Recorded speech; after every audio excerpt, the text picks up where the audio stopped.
Bismillahirrahmanirrahim. Today's lecture is the second part.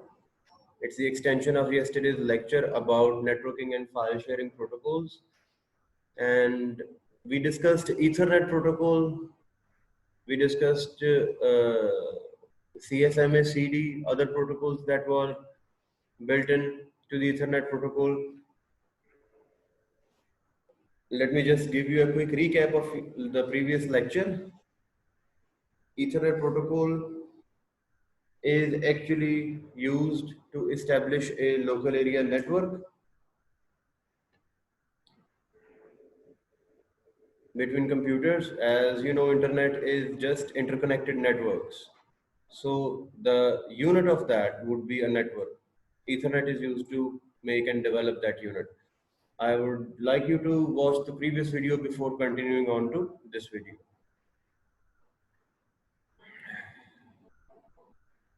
Today I'm going to make a comparison between the point-to-point and multi-point connections. The basis of comparison would be the link, the channel capacity, the transmitter and receiving, and of course then the examples. In a point-to-point connection, the link is a dedicated link between two devices. Remember we discussed circuit switching. In circuit switching, if you are using internet to make an audio call or a video call, you are actually using a circuit switching mechanism behind that. So that communication might be point to point.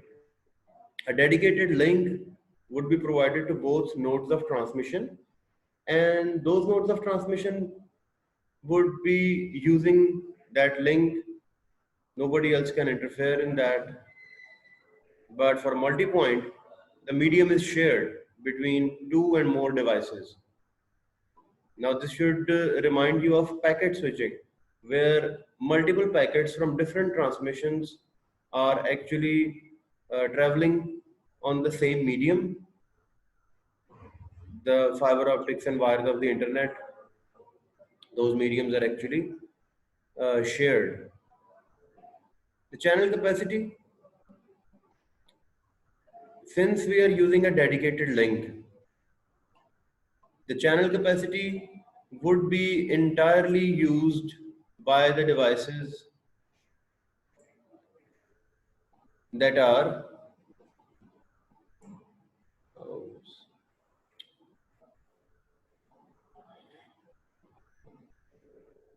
excuse me for the technical delay. Yeah.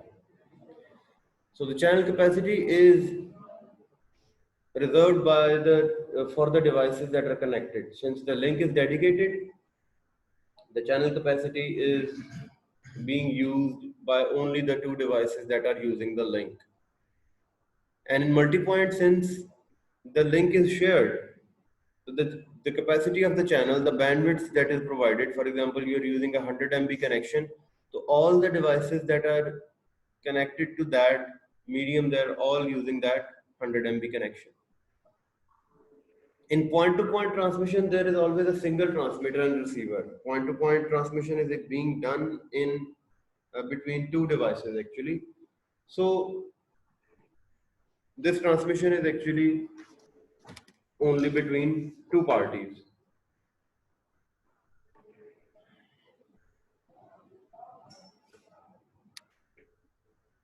The multi-point transmission, since the medium is shared, it is being done between multiple participants. There can be 100 computers linked to a shared medium, and maybe 40 of them are sending data, another 60 maybe receiving data, or maybe they are sending or receiving data at the same time. So there are multiple devices acting as sender and receivers at the same time. The point-to-point transmission can be the frame relays. We discussed the framing process of the Ethernet in the data link layer in quite detail. So sending that frame would be a point-to-point transmission. The telephone carriers is another example of that. In multi-point transmission, you can consider the token ring, the Ethernet, and the ATMs, etc.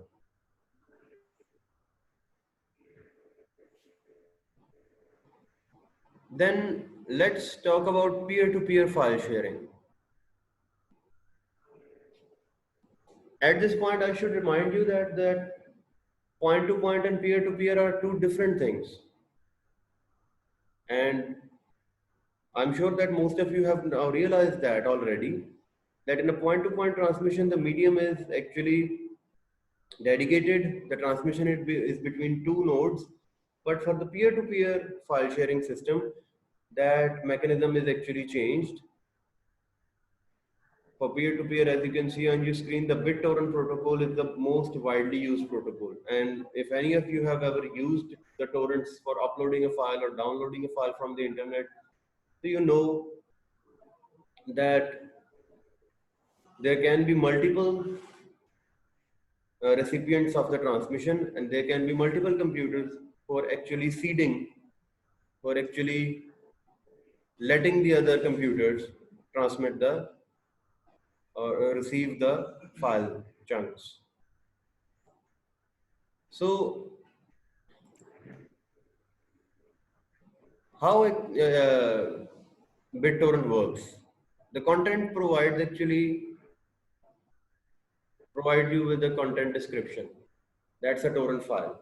Usually a torrent file is a lot smaller than the actual file. If the actual file, the data is 500 MB or 1 GB or maybe more than that, the torrent file would be only a few hundred KBs. It's always a lot smaller. The torrent file contains the information which is necessary to track down the file. For example, torrent file contains the name of the tracker. The tracker actually is the computer that guides other computers to where the content, where the data is stored.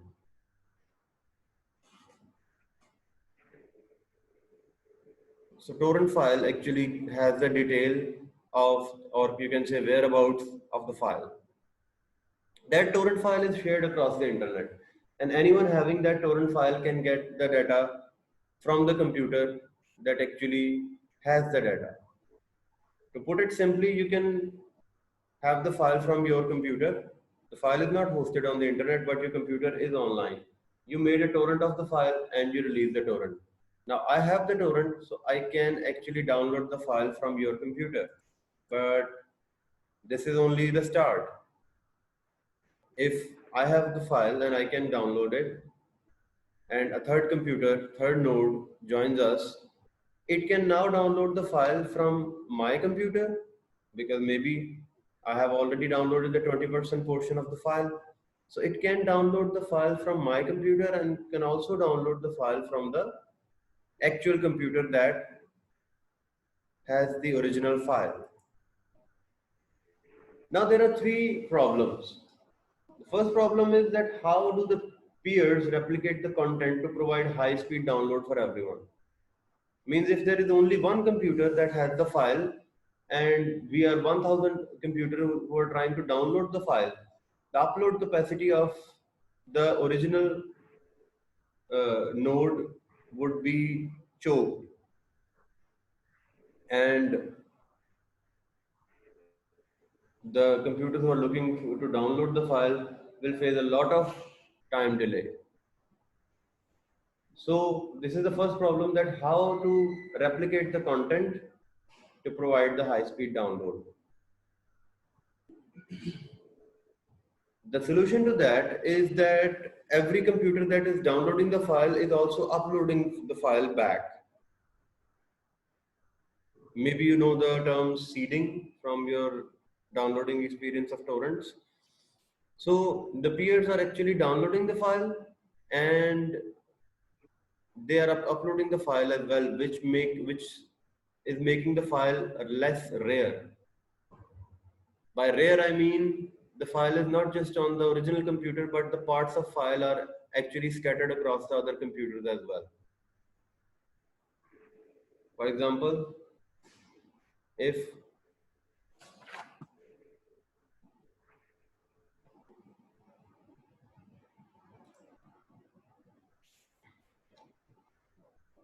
I have this computer C1, which has the actual file, and there's another computer joining it who is trying to download the file from it. Let's call it C2, and maybe another computer comes along.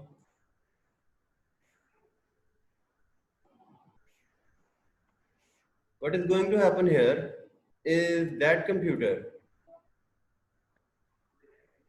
which is having the 100% of the file, is the original computer. This computer has actually maybe downloaded the 20% of the file. Now that 20% is less rare because that 20% exists in this computer, computer 1 and computer 2 as well.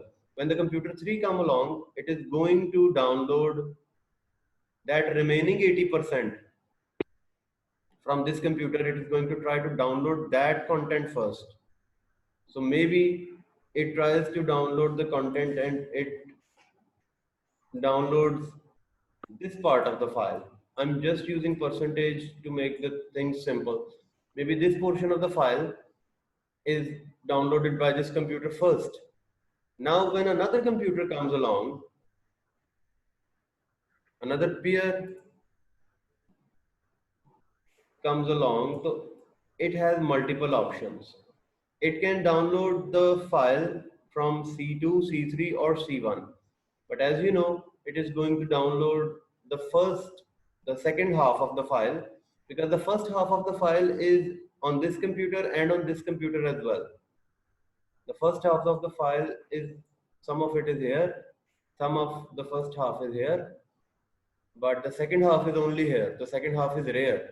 The C4 is going to actually download the second half first, and then it is going to look for the other chunks. So since this computer C4 is actually getting the bandwidth, getting the facility of download from all three computers, so it is less likely for the upload and download to be choked.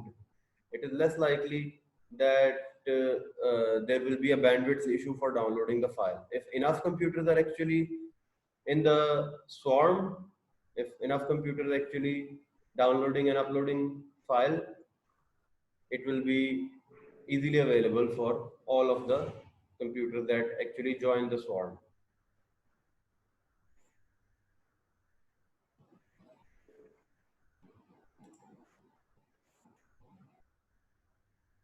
Now, the next problem can be that how does peer encourage other peers to provide content rather than just using the protocol to download for themselves? You know, there are some computers that only tries to download the torrent file and then they just disconnect. They are called leechers or free riders. And there are computers which are actually uploading the file as well. We call them seeders. So we need to find out the leechers and we need to do something about them in order to discourage that behavior. The solution is that first of all, we initially try randomly other peers, but to only continue to upload to those peers that provide regular downloads.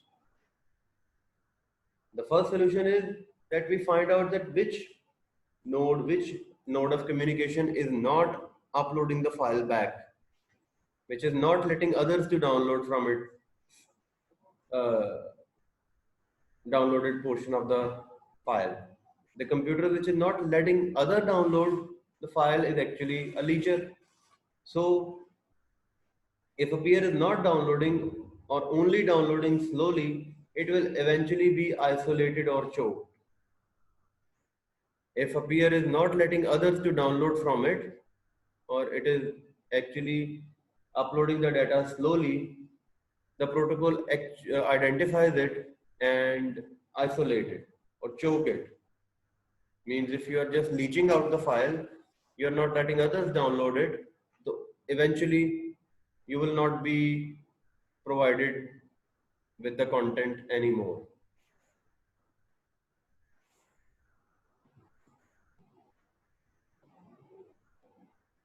So that was the BitTorrent protocol. And now let's talk about the wireless protocols. For the wireless protocols, I'm just going to give you a brief introduction, not too much technical details about it because that's not actually the part we are concerned with here. Uh, but you can look them up and research with them. The wireless protocol that you are very familiar with are the Bluetooth, Wi-Fi, WiMAX, and cellular towers. When we are actually using a wireless network in a smaller area, the Bluetooth is uh, the Bluetooth is facilities which is quite easily available for us. If we are going to use the wireless data communication on a little bit larger area, Wi-Fi can be used. And if we want to cover the large area than that, WiMAX. And for if you're going to go larger than that, it's cellular network. What I'm trying to tell you is that these different protocols actually are mostly distinguished because of the area that covered. Now, this is the comparison chart of the wireless technology that we use in computers. The standard, the name by which they are recognized, as I told you in my earlier lecture, the IEEE's Committee 802 was charged with the duty of establishing the networking protocol. And after the Ethernet, every protocol that they have standardized would be named after the committee, point the protocol number with that committee. So Bluetooth would be 802.15 and Wi-Fi A was 802.15A, then Wi-Fi B was 15B, and then came G, and WiMAX is 802.16. There are other variants of Wi-Fi as well. Maybe some of your modems have this protocol written on them. There are just variations of the same protocol.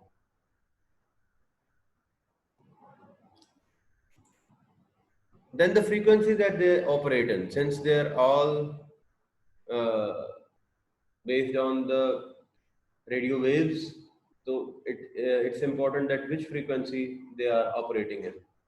Bluetooth operates at 2.4 gigahertz and 2.45 gigahertz.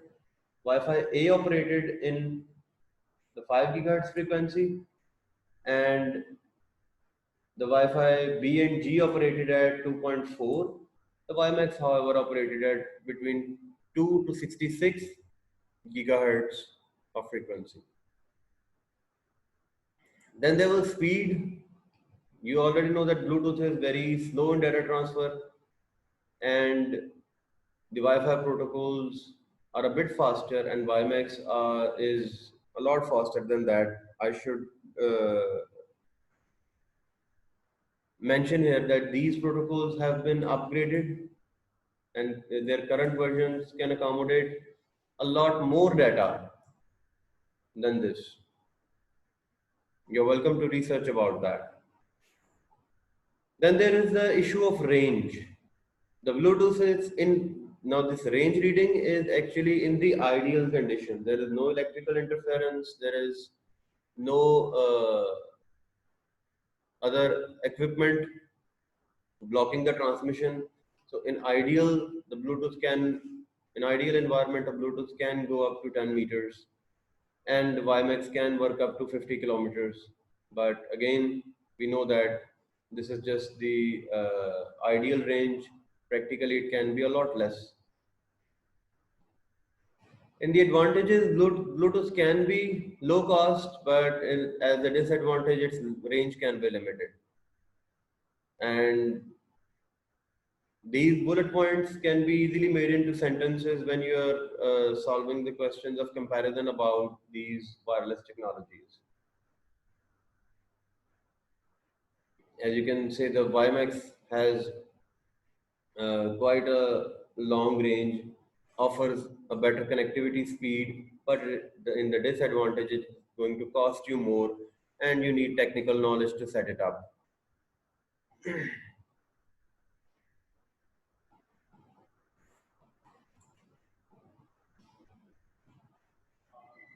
If we look about the two protocols, the Bluetooth and Wi-Fi, actually we use it in our daily communication so much, so I thought it was better to give you people a little idea about that. So Bluetooth is standardized as IEEE 802.15. It's a short range radio transmission and it works in 2.4 gigahertz frequency bandwidth. All these frequency bandwidths have been universally reserved for the Bluetooth. So nobody else actually tries to use that frequency. If they do, it is going to cause confusions. Then let's say how the Bluetooth Bluetooth stack work.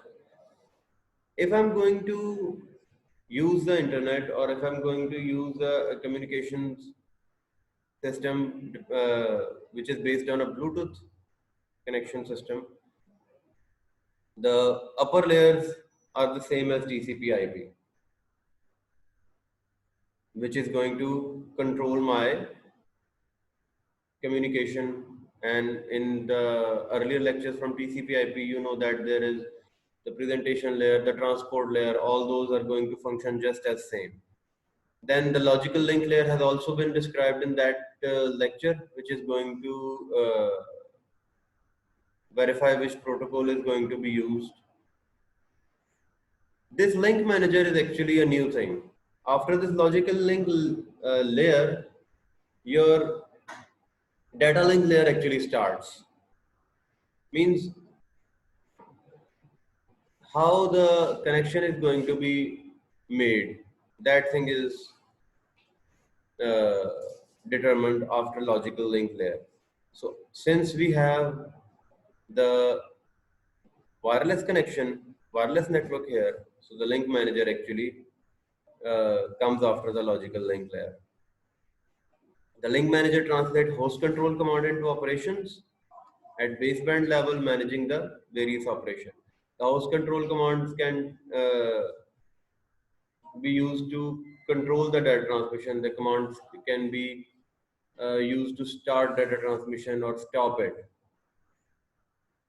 The baseband is the physical layer of Bluetooth. It actually the part where your frequency 2.45 gigahertz is actually managed. This is the physical layer of Bluetooth where the signals are actually made and transmitted. And then you have the radio layer, which is just going to materialize the connection, which is just going to make the data connection possible, which is going to transmit the radio signals made by the baseband layer.